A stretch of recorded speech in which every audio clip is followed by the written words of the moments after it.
insaanku maanta nool in badan oo ka mid waxa la garan laayay waa maxay hadafkiisu markaad hadafkiisa garataa baad garan kartaa goorma guulaystay Sheekh Zandani baa wuxuu isugu yeedhay niman khubar oo dhakhaatiir ah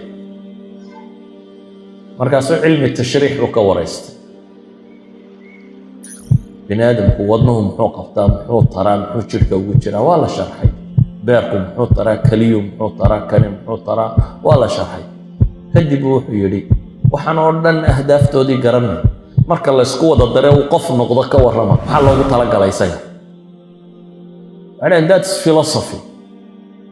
tani maaha cilmigii dhakhtarka ee waa philosophy baad ka warramaysa wuxuu haddii acdaada qofka bini aadamka mid walba waxa loogu talagalay la gartay waxay marka la isku daro haddaad gaadhi sharaxdo oo tidhaahdo taayirku waxan buu taraa injiinku waxan buu taraa steerinku waxan buu sameeyaa daaqaddu waxan bay samaysaa marka la isku rakibo gaadhigu muxuu taraa tidhaahda garan maayo ka warran hadafku wuxuu ahaa gaadhiga wixii loogu talagalay inuu garano baartiskiisa may ahayn insaanku maanta nool in badanoo ka midi waxaa la garan laayay waa maxay hadafkiisu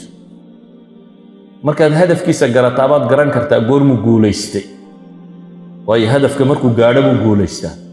ninka 100 mitir ordaya markuu dadka ka soo dheereeyo xariiqdii loo jeexay uu ka soo tallaababa la odhanaya waad guulaysatay waayo hadafkii baa la garanaya goolkii lagu socdaa la garanaya ka kubadda ciyaaraya labada birood ee meesha laga taagay markay caaga yar uu dhex maro ayaa la odhanayaa gool la qaylinaya ayuu u guulaystay hadafkii buu gaadhay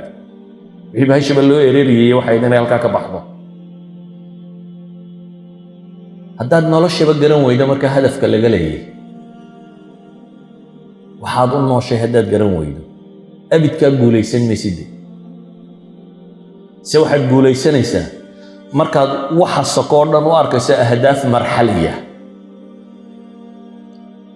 ee hadafkaaga weyni goolkaaga weyni yoolkaaga weyni uu kuu cad yahay aad ku socoto waxaanoo dhammin ay u adeegayaan yoolka weyn haddaad xoogsanaysaa haddaad shaqaysanaysaa haddaad guursanaysaa haddaad aqoon baranaysaa waxaanoo dhan waxaad u adeegsanaysaa inaad ku xaqiijiso maxay hadafka weyn